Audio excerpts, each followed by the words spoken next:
Hello everyone, welcome back to my channel. Today I have a little Hobonichi Weeks update for you guys. I have been using this as my main planner since it started basically, which was towards the end of November of last year, and I have used it into 2023. Since the first quarter of 2023 is now behind us, I thought I would do a little update.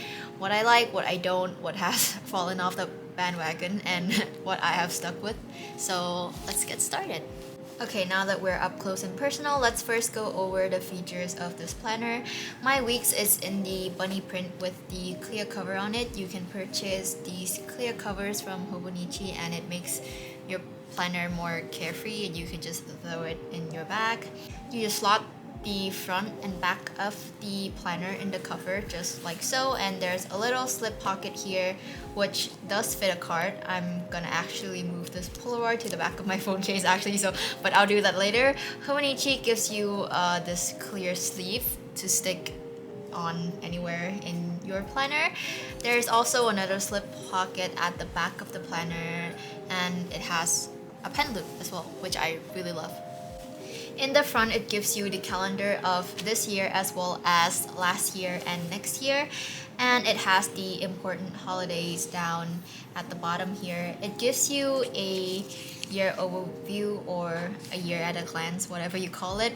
Saturdays are highlighted in gray and Sundays and holidays are highlighted in red.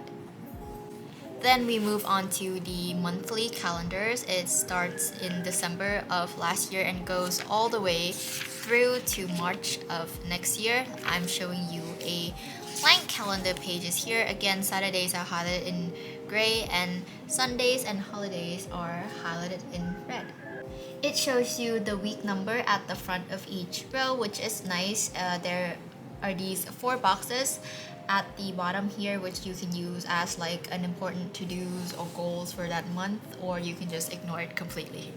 Now on to the reason that this is called the weeks. The weekly layout, there's boxes for each day of the week on the left hand side and a blank grid page on the right hand side. Again, Sundays and holidays are in red. There's a quote down at the bottom here in Japanese as this is the Japanese version. There's actually no grid printed on the left hand side, but you can still see the grid of the other side of the paper showing through. Here is also a tiny calendar at the bottom with the week circled. The weekly layout starts from the first week of December of last year, if I can show you that really quickly. Here, it starts on the first week of December of last year and it goes to the last week of the year, and it does not go into 2024 or next year. After the weeklies, we get into the notes pages. One of the reasons people love the weeks, this is the regular weeks, which means it has 71 notes pages. The weeks mega has 200 something, I can't remember from the top of my head. And then you have the information and extra pages at the back here. Here I just did a little pen test, and here are the info pages.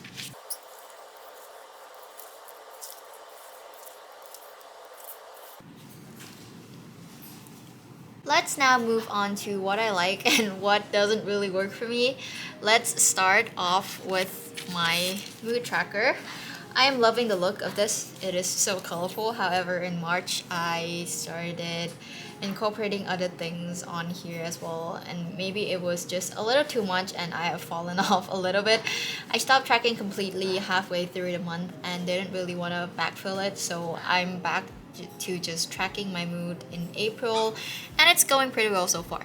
Let me show you this monthly, which is the month of March. I normally do a habit tracker like weekly on the weekly pages, like so. I normally do like that. Like I do habit tracking on the weekly because that's what worked for me, but I don't know what, for whatever reason in March I decided to track my habits on the monthly calendar page. I didn't stick with it, as you can see, and eventually gave up completely and went back to my weekly trackers. Something I really like on this page though is the I went to Hokkaido at the beginning of March and I wrote Hokkaido with a tombow in the boxes. I really love that, and I want to do that in other pages as well.